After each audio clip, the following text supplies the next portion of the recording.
Bab 991. Kamu saja yang tanya. Aku nggak berminat bertanya begituan. Seloroh Pak Denis dengan dingin. Gary tak terkalahkan hanya balas tersenyum dengan getir sambil mengangguk pasrah. Tanya saja apa yang ingin kalian tanyakan. Nggak usah ragu-ragu, kata Adril sambil menatap dengan penasaran. Dia tahu Pak Denis dan Gary tak terkalahkan punya banyak pertanyaan. Misalnya, dari mana Adril mempelajari ilmu pengobatan dan bela dirinya? Bagaimana kehidupan Dito selama beberapa tahun terakhir dan lain sebagainya. Namun, sekarang sepertinya apa yang ingin kedua lelaki tua itu tanyakan agak sensitif. Apa selama beberapa tahun terakhir ada seseorang bernama Xiaon Lavali yang mencarimu? Tanya Gary tak terkalahkan sambil menatap Adril dengan tajam. Adril tampak kaget dan balik bertanya. Xiaon Lavali itu siapa? Sudah kubilang mereka nggak mungkin muncul, sindir Pak Denis. Majikan itu sudah kesulitan, jadi mereka nggak mungkin mencari majikan. Gary tak terkalahkan pun menghela napas kecil tanpa mengatakan apa-apa lagi. Sepertinya ada cerita di balik semua ini yang terkait dengan masa lalu ayahnya. Sebenarnya ada apa sih? Tanya Adril dengan penasaran sambil menatap kedua lelaki itu. Rafa yang sedang menuangkan teh juga terlihat sangat penasaran. Dia membuka kupingnya lebar-lebar karena sepertinya kedua lelaki itu akan berdebat. Apa yang kamu lihat? Bentak Pak Denis dengan dingin. Lalu, dia memerintah. Sana jaga di luar. Nggak ada yang boleh masuk. Rafa sebenarnya tidak ingin pergi, tetapi Gary tak terkalahkan menatapnya. Pada akhirnya, dia menurunkan teko teh dan berjalan pergi dengan terpaksa. Apa masalah ini rahasia sekali? Tanya Adril dengan bingung. Gary tak terkalahkan pun menghela napas pelan, lalu menjawab. Bukan rahasia juga sih, tapi orang lain nggak seharusnya mengetahui rahasia keluarga. Pak Denis menggeleng-gelengkan kepalanya sambil tersenyum sinis. Sorot tatapannya terlihat penuh dengan kebencian. Akan tetapi, sorot tatapannya melembut saat berhadapan dengan Adril. Tenang saja, itu cuma masa lalu. Aku juga nggak mau bahas kalau bukan karena Gary tak terkalahkan ingin bertanya. Yang terpenting sekarang adalah mendiskusikan cara mengalahkan keluarga Forest. Apa ini ada kaitannya dengan ayahku? Sela Adril dengan sorot tatapan serius. Pak Denis terdiam sesaat, lalu mengangguk kecil. Pak Denis terdiam sesaat, lalu mengangguk kecil. Adril pun tersenyum dan berkata dengan tegas, kalau memang berkaitan dengan ayahku, itu berarti aku berhak tahu. Aku ini bukan orang asing. Sesuai kata Pak Denis, aku tetap harus tahu sekalipun itu masalah yang buruk. Pak Denis refleks menatap Gary tak terkalahkan dengan marah, seolah-olah menyalahkan Gary tak terkalahkan karena terus mengungkit soal ini. Gary tak terkalahkan jadi agak ragu saat melihat ekspresi tegas Adril. Jadi dia akhirnya berkata, Xiaon merupakan anak ayahmu juga. Petik 2. Gary tak terkalahkan terdiam sesaat, lalu melanjutkan kabar yang mengejutkan ini. Lebih tepatnya, dia itu kakak laki-lakimu yang beda ibu. Adril terlihat kaget. Dia tidak pernah mendengar soal ini dari ayahnya. Keluarganya sangat akur, kedua orang tuanya saling mencintai. Adril sama sekali tidak menyangka ayahnya memiliki masa lalu yang seperti ini. Sepertinya, ayahnya memiliki banyak sekali rahasia saat dulu masih bersama dengan keluarga Lavali. Adril pun menatap Gary tak terkalahkan dengan tenang. Dia menunggu lelaki tua itu bicara. Ekspresi Gary tak terkalahkan menjadi berkecamuk. Dia menghela napas pelan, lalu berkata, jangan salah paham dulu. Ayahmu itu bukan tipe pria yang suka mempermainkan perasaan orang. Soal kakakmu dan ibunya. Halah, kakak apanya? Sela Pak Denis dengan dingin. Bagi kami para bawahan majikan yang sudah tua ini, mereka berdua itu cuma bajingan. Nada bicara Pak Denis terdengar syarat akan amarah. Sepertinya, kebenciannya terhadap Xiaon dan ibunya sama besarnya dengan rasa bencinya terhadap keluarga Lavali. Seolah-olah Pak Denis ingin sekali mencabik-cabik kedua orang itu. Nggak usah terlalu dipikirkan, Tuan Muda, kata Pak Denis dengan yakin sambil menatap Adril. Lalu, dia melanjutkan, Xiaon dan ibunya itu cuma bajingan yang nggak berarti apa-apa. Ibumu adalah nyonya yang kami akui, begitu pula denganmu sebagai putra sulung. Kalau dia berani muncul, akan kupukuli dia sampai mampus. Dia nggak pantas menyandang gelar sebagai putra majikan, apalagi selevel denganmu. Adril agak terkejut. Tetap saja kenyataannya Xiaon adalah putra ayahnya. Pak Denis sangat setia kepada ayahnya. Bahkan selama sekian tahun ini Pak Denis hanya mencarinya dan sama sekali tidak berniat mencari Xiaon. Pasti tidak akan seperti ini jika bukan karena ada alasan tertentu. Apa yang telah Xiaon dan ibunya lakukan? Kenapa jadi membuat Pak Denis begitu membenci mereka seperti ini? Kenapa juga ayahnya tidak pernah mengatakan apa-apa kepadanya? Apa yang sebenarnya terjadi waktu itu? Bab 992. Pak Denis. Apa Pak Denis menganggapku sebagai tuan muda? Tentu saja, jawab Pak Denis dengan segera. Kalau begitu, ceritakan siapa dia, kata Adril sambil tersenyum. Dia melanjutkan, terlepas dari apa yang terjadi pada ayahku, masalah ini sepertinya belum selesai. Sebagai putranya, tentu saja aku harus tanggung jawab. Kalau ayahku berutang pada orang lain, itu berarti aku harus melunasinya. Kalau ada yang berutang pada ayahku, aku harus menagihnya. Pak Denis merasa tergerak dengan perkataan Adril. Dari ekspresi tenang Adril, dia bisa melihat keberanian yang sama seperti majikannya dulu. Pak Denis akhirnya memutuskan dan berkata dengan tegas. Sebenarnya, waktu itu majikan dan nyonya merupakan saudara sesumpah si wanita jalang itu. Majikan dan nyonya juga nggak curiga. Mereka sudah berteman sejak kecil. Majikan juga sudah berjanji akan menikahi nyonya. Kalau nggak ada halangan apa-apa, pernikahan mereka pasti akan lancar. Pasti ada insiden atau hal yang tidak terduga terjadi. Ibunya Xiaon mengacaukan pernikahan itu. Tanya Adril dengan tenang. Jalang itu memang sudah sejak dulu menyukai majikan. Tapi majikan hanya menganggapnya sebagai adik, jawab Pak Denis dengan nada serius. Dia melanjutkan. Tapi, dia menolak menyerah. Dia menyamarkan diri menjadi nyonya untuk tidur dengan majikan saat majikan sedang mabuk. Lalu lahirlah Xiaon. Apa ibunya Xiaon mengancam menggunakan putranya? Adril mengernyit. Dia tahu sifat ayahnya. Ayahnya memang keras, tetapi berhati baik. Jika ayahnya memiliki anak haram, pasti ayahnya tidak akan tega. Ternyata ibunya Xiaon sangat licik. Wanita itu benar-benar aneh. Dia bahkan bersikeras mengikuti ayahnya. Pada akhirnya, situasi menjadi kacau seperti ini. Tapi, majikan sangat mencintai nyonya. Kata Pak Denis sambil tersenyum dengan dingin. Dia melanjutkan, mana mungkin dia akan mengabulkan keinginan jalang itu. Majikan janji akan memperlakukan anak itu seperti anak kandungnya sendiri. Tapi dia nggak akan menikahi wanita jalang itu karena hatinya hanya untuk nyonya seorang. Terus, apa yang terjadi setelah itu? Tanya Adril. Jika hanya masalah ini, bisa dibilang wanita itu membuat kesal. Namun, Adril yakin ada lagi yang terjadi setelah itu makanya Pak Denis bisa seberang ini.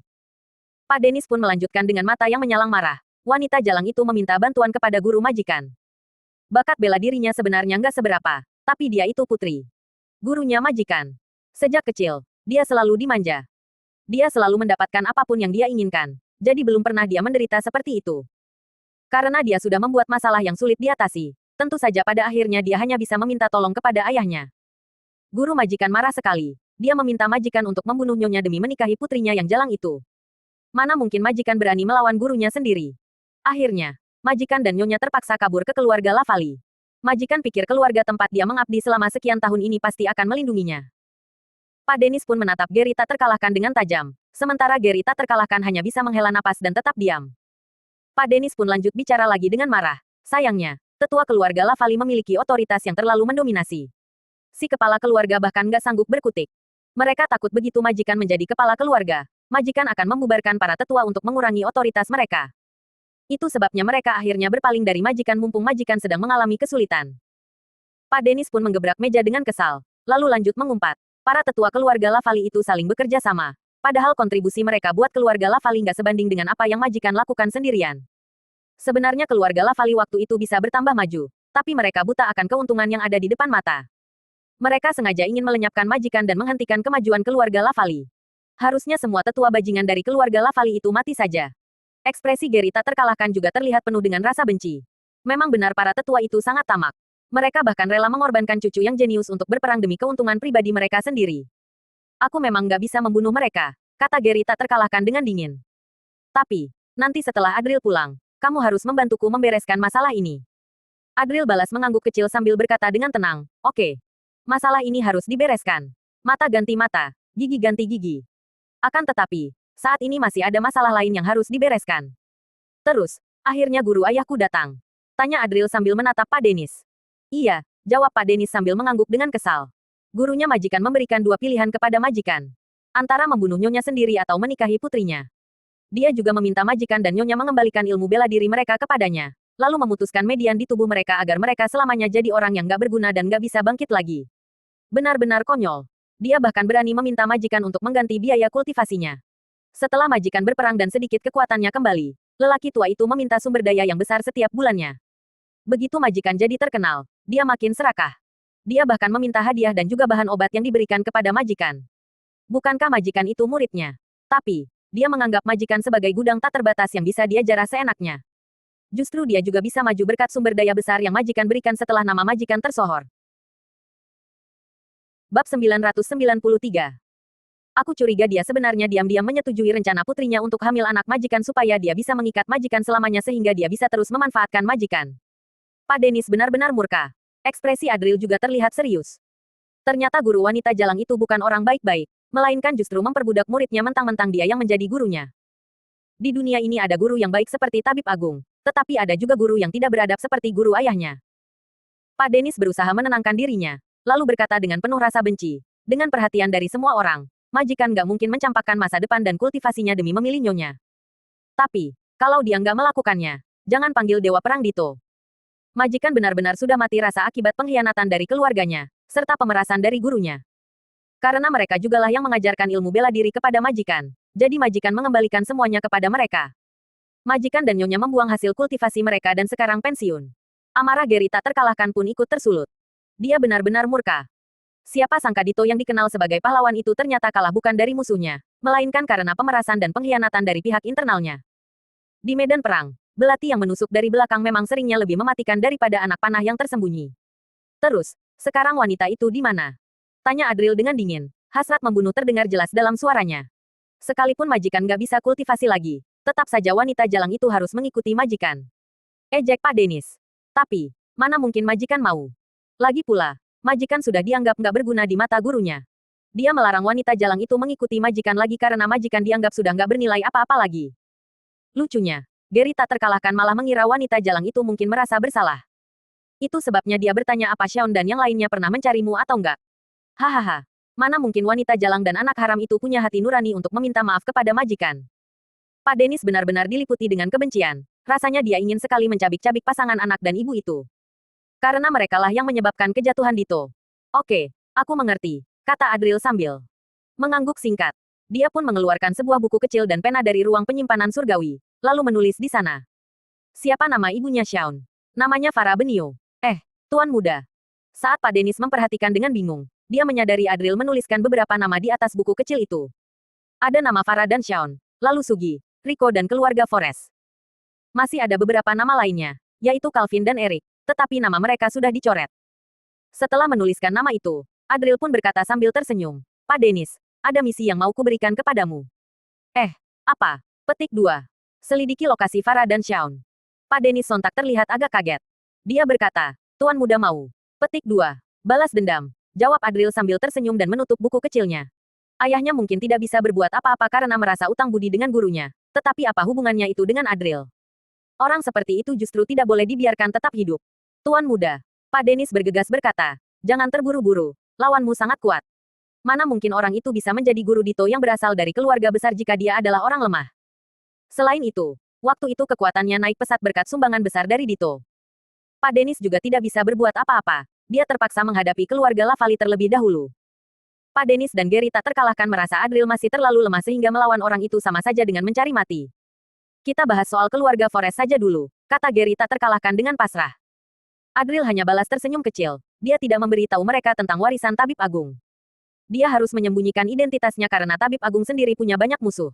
Justru makin bagus apabila tidak banyak orang yang tahu tentang rahasia ini. Bisa gawat apabila mereka secara tidak sengaja membukannya. Aku sudah punya solusi terkait keluarga Forest, kata Adril. Sudah sejak lama dia memikirkan soal ini. Pak Denis dan Gary tak terkalahkan terlihat penasaran. Menurut mereka, satu-satunya solusi adalah dengan menyerang keluarga Forest. Apa yang mungkin seorang master puncak seperti Adril bisa lakukan untuk menghadapi keluarga Forest? Tiba-tiba, ponsel Adril berdering. Dia membaca pesan singkat yang masuk ponselnya, lalu tersenyum dengan penuh arti. Dia berujar, kita bicarakan masalah ini lagi nanti. Ada yang mencariku.